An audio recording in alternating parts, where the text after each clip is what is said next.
Assalamualaikum warahmatullahi wabarakatuh. Perkenalkan, nama saya Anijma Nafisa. Saya mahasiswi program studi Pendidikan Ekonomi semester 4 Pagi Universitas Pancasakti, Bekasi. Di video kali ini saya akan membahas materi topik 12-15 untuk memenuhi ujian akhir semester mata kuliah teori ekonomi makro dengan dosen pengampu Ibu Cynthia Anissa Rahman Putri, SPD MPDE. Selamat menyaksikan. Pembahasan pertama yaitu mengenai uang.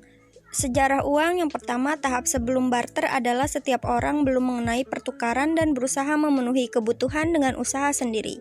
Yang kedua, tahap barter yaitu barang ditukar dengan barang. Kemudian yang ketiga, tahap uang barang. Benda-benda yang ditetapkan sebagai alat pertukaran adalah benda-benda yang diterima oleh umum atau generally accepted. Selanjutnya, tahap yang terakhir ada tahap uang kertas, yaitu masyarakat tidak lagi menggunakan emas secara langsung sebagai alat pertukaran. Sebagai gantinya, mereka menjadikan kertas bukti tersebut sebagai alat tukar. Selanjutnya, di antara jenis uang yaitu ada mata uang virtual. Transaksi jual beli di internet memang telah berkembang dengan begitu pesat. Tidak hanya dengan proses transaksinya yang semakin beragam, kini juga telah muncul sebuah mata uang virtual baru yang bernama Bitcoin. Bitcoin adalah sebuah mata uang virtual yang dapat digunakan untuk bertransaksi online. Jika ditanya bagaimana bentuknya, yang jelas bentuknya bukan seperti mata uang fisik yang dikeluarkan oleh sebuah bank dan bukan pula mata uang dari sebuah negara. Bentuk dari mata uang unik ini adalah sebuah file layaknya file-file umum biasa. File tersebut merupakan enskripsi dari kode-kode unik yang menjadikannya tak sama satu dengan yang lain. Selanjutnya ada pengertian bank. Bank adalah sebuah lembaga intermediasi keuangan, umumnya didirikan dengan kewenangan untuk menerima simpanan uang, meminjamkan uang, dan menerbitkan promes atau yang dikenal sebagai banknote. Kata bank berasal dari bahasa Italia, banca berarti tempat penukaran uang. Sedangkan menurut Undang-Undang Perbankan, bank adalah badan usaha yang menghimpun dana dari masyarakat dalam bentuk simpanan dan menyalurkannya kepada masyarakat dalam bentuk kredit dan atau bentuk-bentuk lainnya. Pembahasan selanjutnya yaitu mengenai jumlah uang beredar atau JUB. Ada sebagian ahli yang mengklasifikasikan jumlah uang beredar menjadi dua, yaitu yang pertama jumlah uang beredar dalam arti sempit atau disebut narrow money, yang terdiri dari uang kartal dan uang giral. Selanjutnya ada uang beredar dalam arti luas yaitu broad money yang terdiri dari M1 ditambah dengan tabungan dan deposito berjangka atau time deposit atau yang biasa disebut dengan uang kuasi.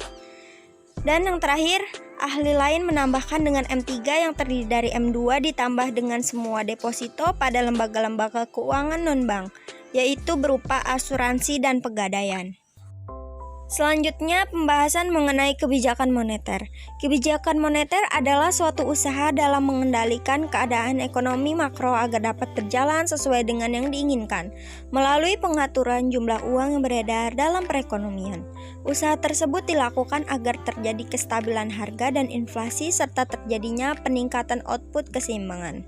Kebijakan moneter dapat digolongkan menjadi dua, yaitu yang pertama ada kebijakan moneter ekspansif dan yang kedua ada kebijakan moneter kontraktif.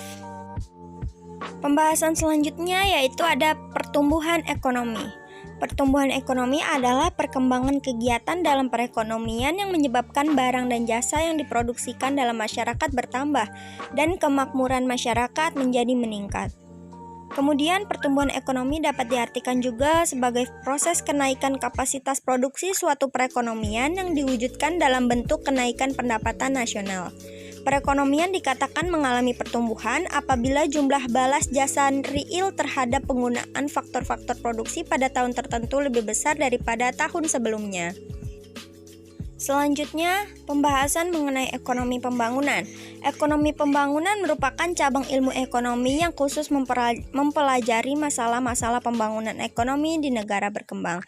Sedangkan pembangunan ekonomi suatu proses perubahan yang terus-menerus dan usaha suatu negara untuk memperbesar atau meningkatkan pendapatan per kapita masyarakat yang merupakan suatu pencerminan dari timbulnya perbaikan dalam kesejahteraan ekonomi masyarakat.